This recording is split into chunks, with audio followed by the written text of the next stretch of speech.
prima persona, femminile, singolare, di Mario Pullini. Questa storia ha inizio con una fine di un amore. Una stanza, buio, silenzio. Con le gambe rannicchiate e strette al petto, lei fuma una sigaretta dopo l'altra, seduta sul tappeto, gli occhi spalancati, vigili e assenti. Ciò che da giorni e notti le scorre davanti è un film. Un maledetto film che non avrebbe mai voluto vedere e che improvvisamente è partito, proiettandola nella realtà, in quella dimensione fuori dalla quale avrebbe voluto rimanere e che non conosceva ancora, ma della quale aveva sempre avvertito l'oppressione, la possibilità acquattata. La vita l'aveva stanata, trascinata fuori dal rifugio che lei stessa aveva inconsciamente scavato contro tempeste e maremoti dell'anima che si schiantano sugli scogli. Mai e poi mai avrebbe potuto immaginare che, appena dietro l'accogliente tepore che avvolge chi è innamorato, si celasse nell'ombra un mostro tanto spietato. Questa sera ceniamo a casa di un amico. Vuoi venire? Le aveva chiesto una sua collega. Dopo averci riflettuto un po' su, accettò. Tuttavia, la sua natura, il suo modo di essere, le facevano preferire quegli incontri dove si può parlare per davvero e conoscere davvero qualcuno. Malgrado ciò, accettò con entusiasmo l'invito. Sentiva, pur avendo una giovane età, che il tempo le scorreva accanto e la sensazione che ad ogni minuto passato se n'era andata via un'occasione.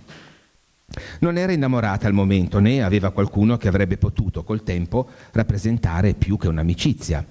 D'altro canto non era sua abitudine forzare il decorso che tra due persone può sfociare nell'amore.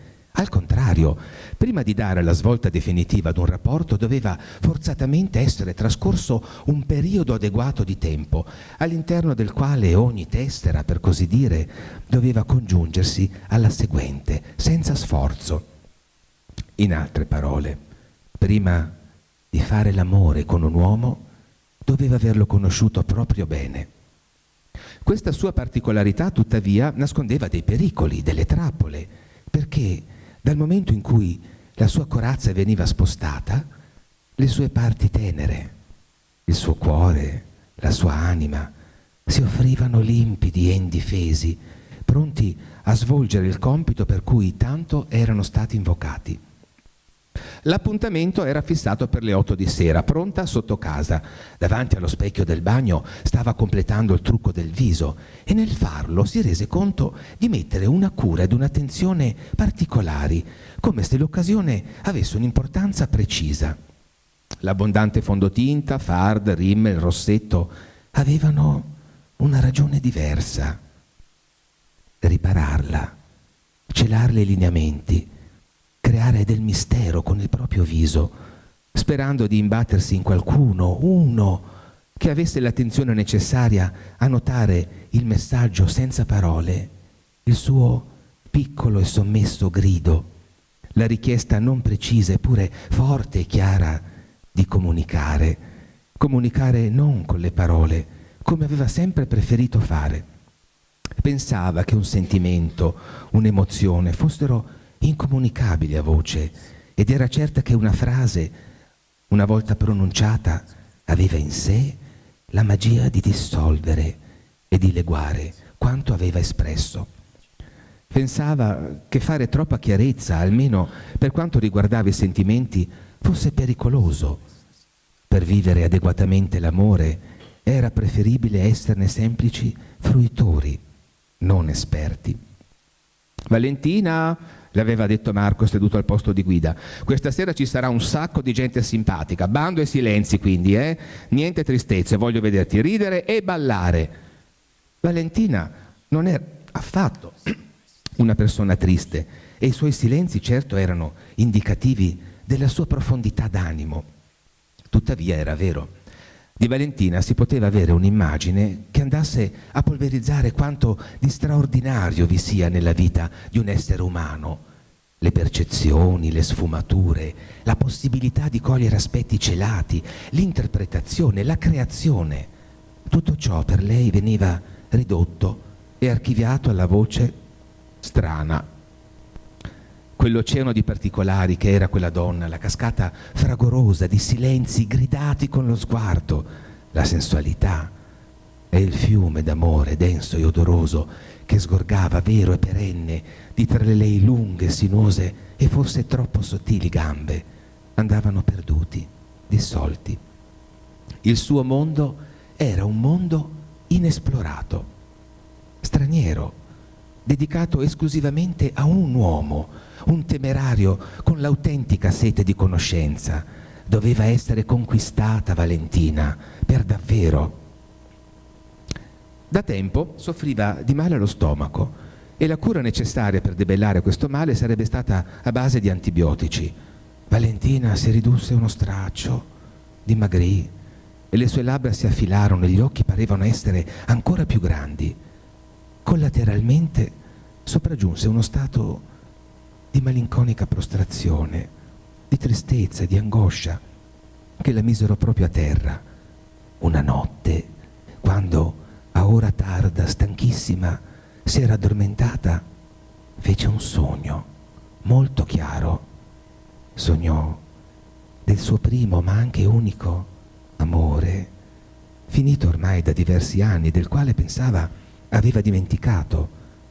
Ma quella notte Gianni si presentò a lei in modo così vero e nitido che per alcune ore dopo il risveglio dubitò persino essersi trattato di un sogno. Sei felice? Sono felice. Ho saputo della pubblicazione del tuo libro, sono contenta per te. Te lo meriti. È stato pubblicato un anno dopo che ci siamo lasciati. Lo hai letto? Mi vergogno a dirlo. Non l'ho ancora letto. C'è una sorpresa. Il personaggio femminile è ispirato a te.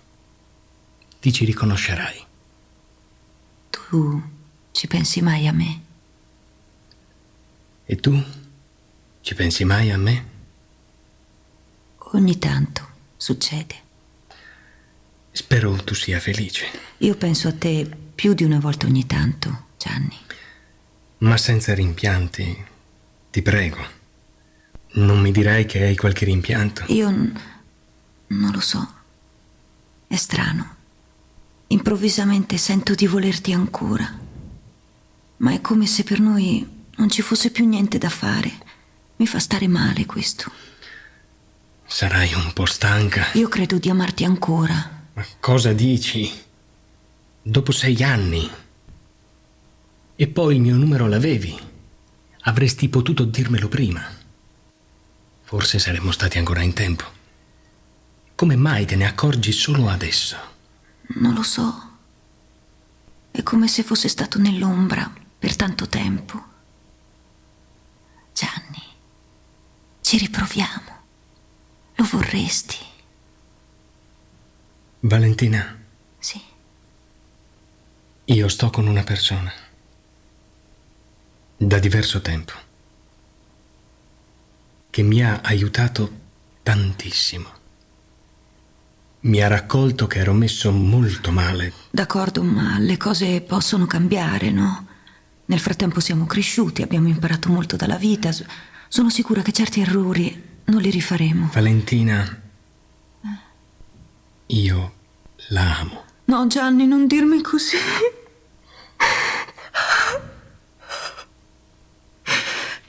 Io sento di amarti ancora, forse più di prima. Ti prego, dimmi che c'è ancora una possibilità per noi. Dimmelo, o sento che potrei morire. Mi dispiace. Se fosse successo qualche tempo fa, forse... chi può dirlo? Ma adesso è tardi. Perdonami. Non era mia intenzione farti del male. Ciao. Valentina, Si era svegliata di soprassalto. Le era già capitato di sognare intensamente qualcuno per sentirsene al risveglio intenerita, quasi innamorata per qualche ora. Ma quello che da principio era stato accolto piacevolmente, col passare delle ore, in seguito dei giorni e delle notti, si manifestò in tutta la sua potenza, diventando chiaro nel suo significare. Gianni, il suo fidanzato di quando erano poco più che ragazzi, era dentro di lei, dilagando insieme all'amore che appresso aveva portato e invadendola dalla fronte alle dita dei piedi. Questo era il sentimento che ancora la pervadeva. Nel fondo del suo cuore sentiva debolmente, ma in modo continuo, cadenzato, c'era la verità, la quale non osava manifestarsi con forza e chiarezza, e malgrado ciò si faceva sentire. Ah, certo, di quando in quando veniva spazzata via dalla prepotenza vorticosa dei pensieri di abbandono, di impossibilità, ma questo era tanto imponente quanto un gigante con il proprio punto debole bene in vista. Marco fermò l'auto a ridosso di un muro, ove si trovavano già altre auto parcheggiate.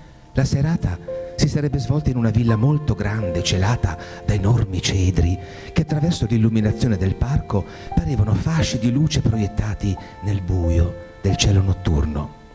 Musica si sentiva rimbombare attraverso i vetri del palazzo e brusio di persone che si attardavano al portone d'entrata, fumando, chiacchierando e ridendo. Gli invitati erano tutti in abito da sera.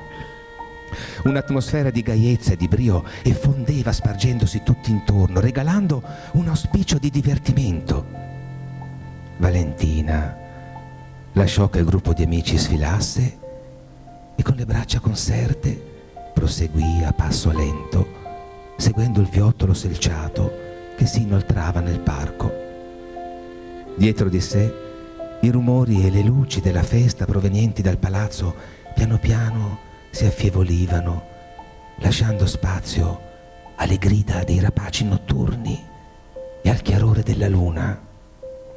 La ragazza stette in silenzio ad ascoltare. Proseguì lentamente, prestando attenzione ai propri passi, perché il lastricato sfociava in un mare d'erba che le carezzava le caviglie di sopra i tacchi. Si girò e la casa non era già più visibile. Continuò a camminare, oltrepassò l'uscio del muro di cinta, dal cancello socchiuso, e si lasciò andare, inoltrandosi nella campagna deserta. Il cellulare suonava ininterrottamente, facendosi sentire sommesso dall'interno della borsetta, ma Valentina non se ne curò e decise che quella notte sarebbe stata speciale, la sua notte. Avrebbe vagato avvolta dall'oscurità e dal silenzio, e gli spiriti l'avrebbero guidata, indicandole la sua strada, la via della sua vita. Credeva nell'esistenza degli angeli, sentiva un'assonanza tra lei e quell'entità, un legame spirituale fondato sulla bontà, sulla lealtà, sulla sincerità. Forse in fondo lei stessa si sentiva un angelo, ancorché una persona terrena, e spesso si era ritrovata, specie nei momenti di serenità, a vagheggiare di assenza di peso, evanescenza e fluttuazione. A volte aveva avuto paura dei simili pensieri, non capiva da dove provenissero. Vi furono persino delle volte in cui credette di essere chiamata, perché sentiva delle voci che da vicino le sussurravano parole di amore universale e di carità e di misericordia. Ne aveva accennato ad un'amica psicologa e ad un compagno delle scuole ordinato poi sacerdote, ma ricevette la stessa risposta, ossia non fu presa sul serio. Ma sempre più nel cuore di Valentina si faceva largo un sentimento d'amore che nella fantasia non aveva le sembianze di una persona, di un uomo. Era amore per tutti gli uomini, e nel suo petto andava allargandosi gradualmente uno spazio entro il quale avrebbe voluto accogliere l'intera umanità. per proteggerla. Improvvisamente sentiva di essere forte, tanto da potersi far carico del male di tutti, del dolore, della sofferenza di tutto il mondo. E pensando a tale vastità, le forze in lei aumentavano e il desiderio di mettersi al servizio del prossimo diventava desiderio infinito. L'umidità della notte la fece rabbrividire. Sollevò lo scialle di seta nera fin sopra il capo. Il terreno molle della campagna non consentiva il cammino con le scarpe o coi tacchi alti. Le tolse e le abbandonò là tra l'erba. L'abito da sera, nero e lungo, si impigliava negli arbusti e andava Valentina, ma non avrebbe saputo dire dove, non verso la sua casa, non verso il suo lavoro, che non sentiva più suo, come sua non era più la vita che fino ad allora l'aveva accompagnata. Il suo destino era un altro e un calore dal ventre salì. Giunse in prossimità di un caseggiato. Nel silenzio udì una voce pregare. Era una voce di donna, proveniva dal cortile di una casa colonica. Valentina seguì le parole rivolte alla Vergine e scorse una figura inginocchiata sotto un albero di gelso dalla chioma spiovente. Si avvicinò e notò trattarsi di una ragazza che alternava le proprie parole di devota a dei singhiozzi. Si mise in ginocchio a sua volta vicino alla giovane, la quale impaurita ebbe un sussulto. Valentina recitava la sua preghiera in silenzio.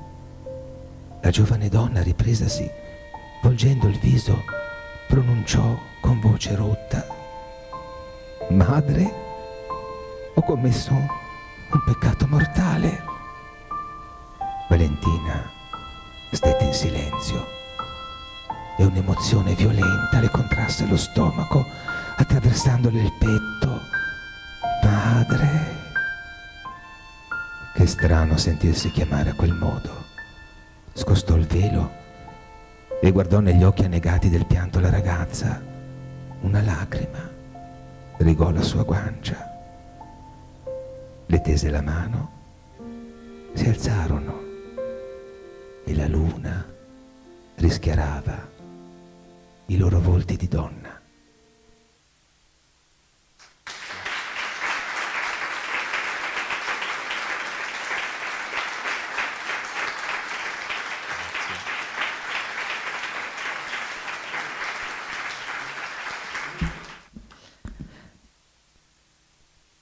Qualche raggio di sole di Mario Pullini. Nel tardo pomeriggio giunse al borgo un tale a nome Menardi Giuseppe, da Agordo, conosciuto come Beppi dai Porsiei, soprannome derivato dalla sua professione di norcino. Egli prestava la sua opera in tutti i borghi della vallata e ammazzava e squartava decine di maiali ogni stagione. Arrivato nel cortile del caseggiato, annunciò la sua presenza gridando: «Beppi dai Porsiei! Beppi dai Porsiei!» con un tono di voce stridulo e alto, molto simile al verso dei maiali quando vengono scannati. Immediatamente dalla stalla uscì Schiocchetta Fioravante, che l'aspettava ormai da qualche giorno. Si salutarono e senza perdersi in convenevoli il macellaio seguì il montanaro in direzione dello staul delle bestie. Menardi aveva con sé contenuto in una sacca a tracolla tutto il suo armamentario di morte: coltelli affilatissimi, un piccolo manarin per recidere le parti più dure come i tendini e un catino per raccogliere il sangue dell'animale che pure andava utilizzato. Fioravante, che avrebbe collaborato all'avvenimento, prima di procedere si ricordò della raccomandazione fattagli da Caloi Matteo, il quale lo aveva pregato di avvisarlo per tempo dell'arrivo in vallata dell'uomo dei maiali. «Nadal! Nadal!» gridò Schiocchetta rivolgendosi al figlio primogenito quindicenne, al quale, giungendo di corsa con un animale di legno intagliato tra le mani, venne affidato l'incarico dell'ambasciata.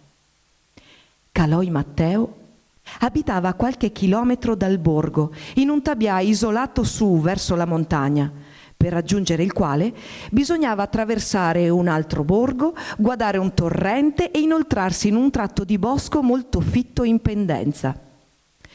Nadal partì subito di buon passo. Arrivò in vista del tabià di Caloi con l'impressione di aver impiegato meno tempo del previsto e con una certa soddisfazione rallentò l'andatura. Giunto sotto l'abitazione in legno e pietra, gridò: «Sono Nadal Schiochet, le riva che dal Porsiei!» «Pulito!» gridò in risposta una voce dal fienile in legno. Di lì a poco spuntò una testa, la testa di Matteo Caloi. «Aspetta che tu dai la mancia!» Natale questo non se l'era proprio aspettato, considerato che i soldi erano esclusiva degli adulti e allo stesso tempo praticamente inutili nelle mani di un ragazzo. La testa rientrò per risbucare dopo un paio di minuti insieme ad un braccio. «Tien, Frank, parce tu sei stato bravo!» E lanciò una moneta che cadde poco distante dai piedi di Natale. Il ragazzino, incredulo, raccolse il soldo e lo osservò con attenzione. Doveva essere vecchia di almeno 200 anni. Se la infilò con soddisfazione in tasca e ripartì verso casa fischiettando. A metà cammino, il montanaro fu distolto dai suoi pensieri da delle voci provenienti da est, sopra il canalone. Erano voci inequivocabilmente femminili e gaie, urletti, risa, frammentati da parole incomprensibili data la distanza. Incuriositosi, lasciò il tracciato e si inerpicò su un breve tratto molto ripido che portava ai pascoli. Giuntovi dopo l'arrampicata, si mise disteso a pancia in giù per non essere notato e vide con stupore 2 fanciulle che giocavano a rincorrersi. «Chi sarà le?» si chiese, non riconoscendo nessuna delle 2. Si domandò soprattutto con quale giudizio i genitori avessero acconsentito loro di spingersi a giocare così distante dai borghi e particolarmente in quella zona dove più d'una volta era stato avvistato l'Onsel Varek. Rimase in quella posizione per qualche minuto, osservando attentamente le 2 giovinette intente nel loro gioco. Poi, superati lo stupore e l'incertezza, decise di sollevarsi nella speranza di essere notato e invitato a partecipare al loro divertimento. Si premurò di assumere un'espressione rassicurante e allegra affinché le sue intenzioni non fossero equivocate, ma come se lui non esistesse nemmeno, le 2 ragazze continuarono imperturbate nel proprio rincorrersi vicendevole. Nadal le guardò incantato per la grazia nei movimenti e per come erano vestite con degli abiti chiari, lunghi fino alle caviglie e stretti in vita. Aveva visto una simile eleganza una sola volta e fu in occasione dell'unico viaggio della sua vita, quando tutti insieme partirono alla volta di Livinallongo per assistere alla sepoltura di uno zio. Imbambolato e fiducioso, uscì completamente allo scoperto, pensando alla grande diversità che visibilmente incorreva tra quelle 2 signore e lui, ma, non dimentichiamocene, aveva in tasca il suo misterioso soldo e non si sentiva affatto povero. Percorse qualche metro e di colpo le 2 fanciulle si bloccarono e rimasero immobili guardando nella sua direzione. Si arrestò a sua volta, temendo di averle impaurite. Sorrise e alzò la mano in segno di saluto e oneste intenzioni. Le 2 non si muovevano. A quel punto ritenne necessario presentarsi. «Buongiorno!» esclamò con un tono di voce alto e allo stesso tempo accomodante. «E mi chiamo Schiocchetta Natale di Fioravante e vengo da Borgo Tomas». In silenzio le ragazze si avvicinarono l'una all'altra fissando il contadino allo scopo di controllarne ogni movimento. Una delle 2, la più bassa di statura, sussurrò qualcosa all'orecchio dell'altra. quella che Natale aveva giudicato, seppure da lontano, la più carina. Quest'ultima fece un risolino che ricordò nel suono gli urletti che avevano attirato il giovane valigiano pochi minuti precedentemente. «Buongiorno!» proferì improvvisamente la ragazza più alta, incoraggiando Nadal, che riprese a farsi vicino a loro, badando di non compiere movimenti bruschi, come quando nel bosco cercava di avvicinare il più possibile un animale selvatico o un uccello per non farlo fuggire. Riconobbe una delle due, la più bassa. Era Anna Rosa Tarin, la nipote del pievano di Selva, che abitava a Borgo Soraru e che visibilmente era la meno entusiasta delle due di quell'intrusione. «Buongiorno!» «Chi siete?» «Schiocchetto Natale di Fioravante, il falegname». «Io non vi conosco», replicò di nuovo seccamente la Tarin, «e credo che nemmeno mia cugina intenda conoscervi. Non è venuta da Venezia per fare di queste conoscenze. Andatevene». A Nadal andò il cuore in 1000 pezzetti che gli caddero in fondo allo stomaco, facendogli provare un brivido simile a quello percepito qualche minuto prima, quando le aveva viste giocare, seppur molto più intenso. La veneziana non parlava e teneva gli occhi bassi. «Scusate, non volevo disturbare. Scusate ancora». «Buongiorno».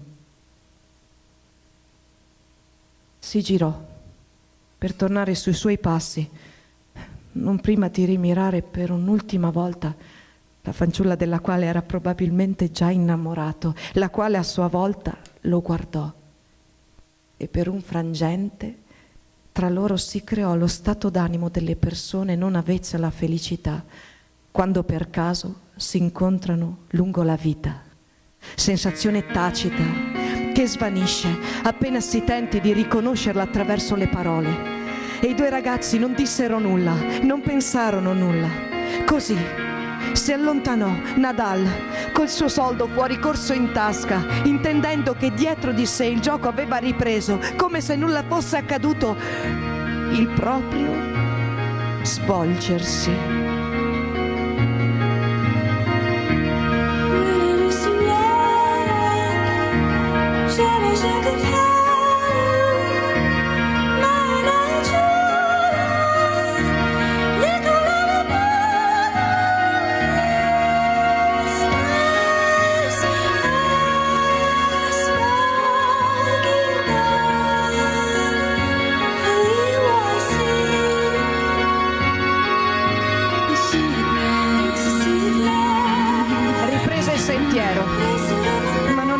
Di camminare. Si sedette su di un tronco di abete sradicato dal vento, pensando alla ragazza veneziana che avrebbe sicuramente invasi i suoi pensieri per chissà quanto tempo.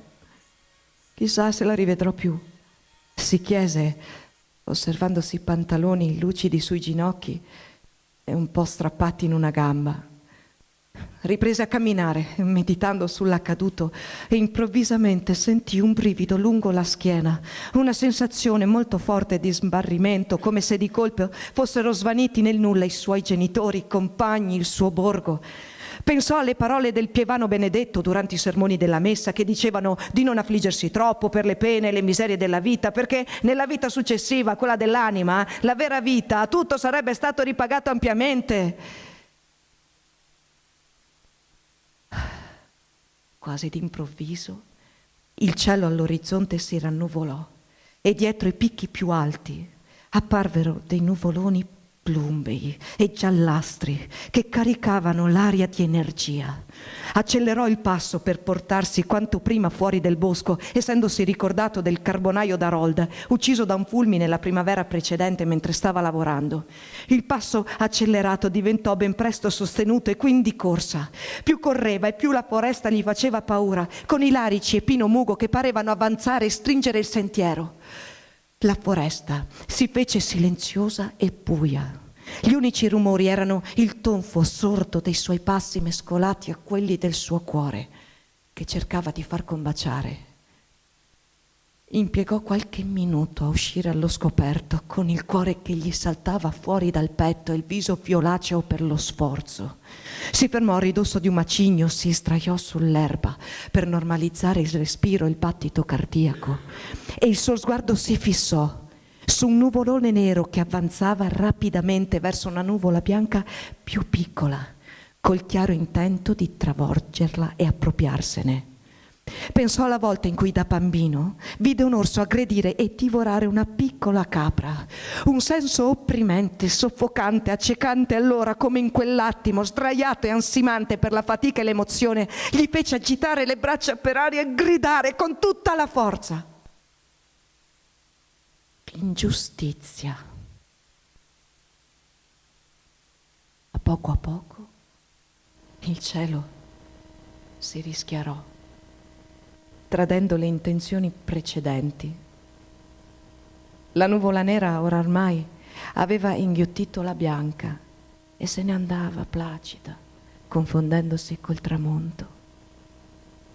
Qualche raggio di sole vendeva netto l'orizzonte.